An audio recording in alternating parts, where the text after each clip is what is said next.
અમદાવાદની કે જ્યાં એનએસયુઆઈએ વિરોધ પ્રદર્શન કર્યું છે। એનએસયુઆઈનું વિરોધ પ્રદર્શન અમદાવાદમાં જોવા મળ્યું। એલપીજી સિલિન્ડરના પોસ્ટર લઈ મોટી સંખ્યામાં એનએસયુઆઈના જે કાર્યકર્તાઓ હતા તે રસ્તા પર પહોંચ્યા। ચાંદલોડિયા ખાતે એનએસયુઆઈ વિરોધ પ્રદર્શન કર્યું છે। મોંઘવારીને લઈ આ એનએસયુઆઈનું વિરોધ પ્રદર્શન મોટી સંખ્યામાં ચાંદલોડિયા ખાતે એનએસયુઆઈના કાર્યકર્તાઓ ત્યાં ઉપસ્થિત થયા હતા। ગેસ સિલિન્ડર લઈને એનએસયુઆઈના કાર્યકર્તાઓ પહોંચ્યા। આ સાથે જે હાથમાં હોર્ડિંગ છે નિષ્ફળ મોદી સરકારને લઈ પણ તેઓએ સૂત્રોવાળું જે પોસ્ટર હતું તે હાથમાં લઈને પહોંચ્યા છે। રોજગારીની જગ્યાએ મોંઘવારી વધી હોય તે પ્રકારના લખાણ સાથેના પોસ્ટર સાથે પણ મોટી સંખ્યામાં એનએસયુઆઈના કાર્યકર્તાઓ પહોંચ્યા છે। વધુ માહિતી સાથે સંવાદદાતા રાજલ આપણી સાથે જોડાઈ ચૂક્યા છે। જી રાજલ, કયા મુદ્દાઓને લઈ એનએસયુઆઈના કાર્યકર્તાઓ હાલ અત્યારે વિરોધ કરી રહ્યા છે, શું વધારે વિગત? પૃથા, ખાસ કરીને એનએસયુઆઈના જે કાર્યકર્તાઓ છે કે જે મોંઘવારી તેમજ રોજગારીને લઈને અહીંયા આગળ જે વિરોધ છે તે કરી રહ્યા છે। ખાસ કરીને ગેસ સિલિન્ડરની અછતને લઈને પણ અહીંયા આગળ રોડ ઉપર ઉતર્યા છે। અમદાવાદના આ ચાંદલોડિયા વિસ્તારમાં આ એનએસયુઆઈના જે કાર્યકર્તાઓ છે કે જે પ્લેકાર્ડ લઈને અહીંયા આગળ આવ્યા છે અને જે સરકાર વિરોધી નારા કરી રહ્યા છે। આપણી સાથે એનએસયુઆઈ કાર્યકર્તાઓ છે, તેમની સાથે વાત કરીશું। મુખ્ય મુદ્દાઓ કયા છે મોંઘવારીની સાથે?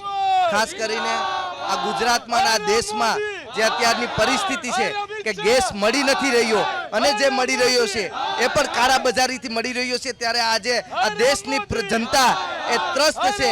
એના વિરોધમાં આજે સરકારની સામે અમે વિરોધ કરીએ છીએ। સરકારની જે મોટી વાતો છે કે ગેસની કમી નથી, પણ વાસ્તવિકતા જોવા જાય તો અત્યારે આ ગુજરાતમાં અને સમગ્ર દેશમાં ગેસની કમીના કારણે લોકો ખૂબ હેરાન થઈ રહ્યા છે, તેનો અમે વિરોધ કરીએ। લોકો છે તે હેરાન પરેશાન થઈ રહ્યા છે। લોકોના જે ખિસ્સા છે તે ખાલી થઈ ગયા છે, ખર્ચો ભારે પડી રહ્યો છે અને મોંઘવારીમાંથી કોઈ ઉઘારે તેના જે પ્લેકાર્ડ્સ છે તે અહીંયા આગળ લઈને અને આ કોંગ્રેસના જે કાર્યકર્તાઓ છે તે આવ્યા છે। ચિરાગ, ખાસ કરીને મોંઘવારી સાથે બીજા કયા મુદ્દા?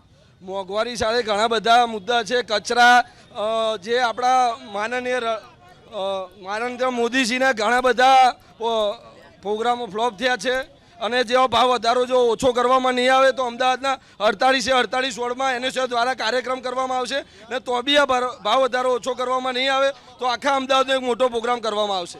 એક તરફ ગેસ સિલિન્ડર મળી નથી રહ્યું, મળે છે તો કાળાબજારી પણ થઈ રહી છે ક્યાંક ને ક્યાંક અને ભાવ પણ વધારો। હા, બસ આ કાળાબજારી ભાજપ સરકારને બંધ કરવી જોઈએ ને મારું માનવું છે તો જે ગરીબ વર્ગ છે, જે નીચલો વર્ગ છે, એમને ગેસના સિલિન્ડર મફતમાં આપવા જોઈએ। અત્યારે આપ જોઈ રહ્યા છો કે અહીંયા આગળ જે એનએસયુઆઈના જે કાર્યકર્તાઓ છે કે જે અહીંયા આગળ ચાંદલોડિયામાં આવ્યા છે અને ખાસ કરીને મોંઘવારીને લઈને અને જે વિરોધ છે તે અહીંયા આગળ કરી રહ્યા છે, કારણ કે સામાન્ય અને મધ્યમ વર્ગના પરિવારોની આ જે મોંઘવારીના કારણે કમર તૂટી ગઈ છે અને તેને જ લઈને આ એનએસયુઆઈના જે કાર્યકર્તાઓ છે કે જે અહીંયા આગળ અમદાવાદના ચાંદલોડિયા રોડ પર આ ગેસ સિલિન્ડર સાથે અહીંયા આગળ વિરોધ કરી રહ્યા છે। જો કે આ પહેલા પણ કોંગ્રેસના જે નેતાઓ છે કે જેમને ગેસ સિલિન્ડરને લઈને અને વિધાનસભામાં પણ વિરોધ કર્યો હતો ને ત્યારબાદ હવે એનએસયુઆઈના જે વિદ્યાર્થીઓ છે કે જેઓ અહીંયા આગળ મોંઘવારીને લઈને અને વિરોધ કરી રહ્યા છે। પૃથા, જી રાજલ, માહિતી બદલ આભાર। તો અલગ માંગણી સાથે એનએસયુઆઈના કાર્યકર્તાઓ કે જે ચાંદલોડિયા ખાતે પહોંચ્યા અને વિરોધ કરી રહ્યા છે।